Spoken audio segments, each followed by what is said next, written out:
ရန်ကုန်တိုင်းကြောက်တန်းမြို့နယ်အနီးကိုဗဟိုပြု၍ Richter Scale 4.5 အဆင့်ရှိအင်အားသင့်ငလျင်တစ်ခုလောက်ခတ်သွားတာလည်းဖြစ်ပါတယ်။ရန်ကုန်တိုင်းဒေသကြီးကြောက်တန်းမြို့နယ်၏အရှေ့တောင်ဘက်24ကီလိုမီတာခန့်အကွာပင်လယ်ပြင်ကိုဗဟိုပြု၍ယနေ့မေလ18ရက်နေ့နနက်8:35မိနစ်အချိန်ခန့်က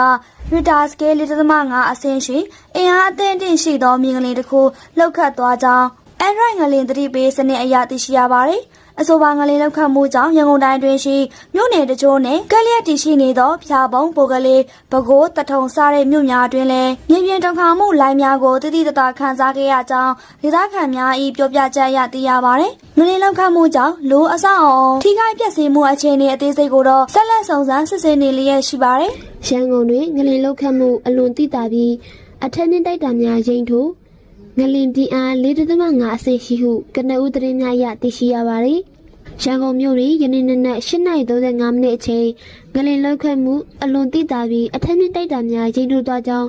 ဒေသပြည်သူများကရန်ကုန်ခေတ်သစ်သတင်းဌာနသို့ပြောဆိုပါသည်။ဒီမနက်ငလျင်လောက်ခတ်သွားတာအတော်ကိုသိသာတယ်။အချိန်လဲကြတယ်ဒီလောက်ကြီးကြဲကြဲလောက်တာအတော်ကိုလန့်စရာပဲ။စမ်းချောင်းမြို့နယ်မှာပြည်သူတို့ကပြောဆိုခဲ့ပါတယ်။ယနေ့နနက်လောက်ခတ်သောငလျင်မှာရန်ကုန်မြို့ပင်လယ်ဝအနီးတွင်ဗဟိုပြုလောက်ခတ်ခြင်းဖြစ်ပြီးငလျင်ပြင်းအား 4.5 အဆင့်ရှိကြောင်းကနဦးငလျင်သတိပေးချက်များအရသိရှိရပါတယ်။ရန်ကုန်မြို့တွင်ငလျင်လောက်ခတ်သတိတတာခံစားရရန်ကုန်မြို့တွင်ငလျင်လောက်ခတ်သည်ဟုရန်ကုန်မြို့တွင်နေထိုင်သူများကပြောကြားမေ18ရက်နနက်8:35မိနစ်ခန့်တွင်ငလျင်လောက်ခတ်ခဲ့ခြင်းဖြစ်ပြီးသတိတတာခံစားခဲ့ရသည်ဟုသိရပါတယ်။ငလျင်ကသတိတတာလောက်တဲ့10စက္ကန့်လောက်ကြာတယ်တိုက်ပေါ်မှာနေတော့တိတာတယ်လို့တာကေရမြို့နယ်တွင်နေသူတူကပြောကြပါတယ်ကျွန်တော်ဆိုအောက်မှာမောက်စားနေရဆိုတော့ငလျင်လောက်တာတိတတာခံစားလိုက်ရပါတယ်ဟုတောက်တတာမြို့နယ်နေသူတူကပြောကြပါတယ်